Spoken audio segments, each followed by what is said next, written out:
Bilmirəm, bilirsiniz ya bilmirsiniz, nə qədər məlumatlısınız bilmirəm.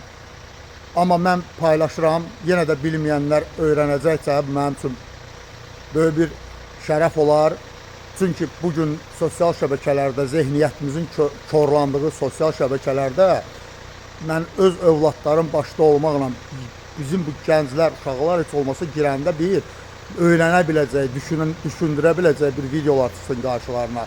Şit, mənasız, beyinlərin pozan fikirlər yox. Bu təbiətdə, bu gördüyümüz ana təbiətdə bütün canlılar iki qisimdə formalaşıb. Bu təbiət onları iki qisimdə formalaşdırıb. Ov və ovçu.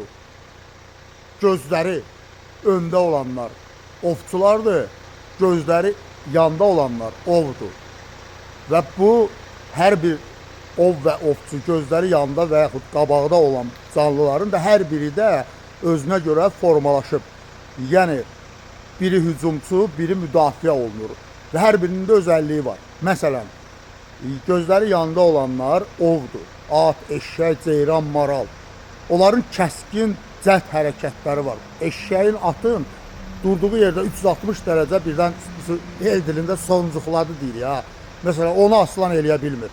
Yəni, eşşəyin yanında onlar müdafiə olunur. Amma ovu qabaqda, biz də ovçuyuz. Amma təbiətdə gəzirik, qida axtarırıq, qida, gecə gündüz ovlayaq, nə yiyək. Bu, belə ki, təkamül keçir. Bütün canlılar qabaqda, baba gözləri qabaqda olanlar ovçu, yanda olanlar ov. Və belə diqqətlə müşahidə eləsəz, əksəriyyət o gözü qabaqda olanlar da ət yiyənlərdir. Yanda olanlar ot yiyənlərdir. Ola bilir yanda olanlar da ət yiyən, o qida burada əsas məsələ deyil. Sadəcə biri ov axtarır, biri isə müdafiə olunur, bilir ki, ovdur. Ona görə də onların da özünə məxsus yenə də müdafiə sistemləri formalaşıb. Yenə deyirəm, bir dağ keçisinin məsələn çıxdığı yerə aslan çıxa bilməz. Yəni özünə görə öz özəllikləri var da. Balans burada balanslaşır.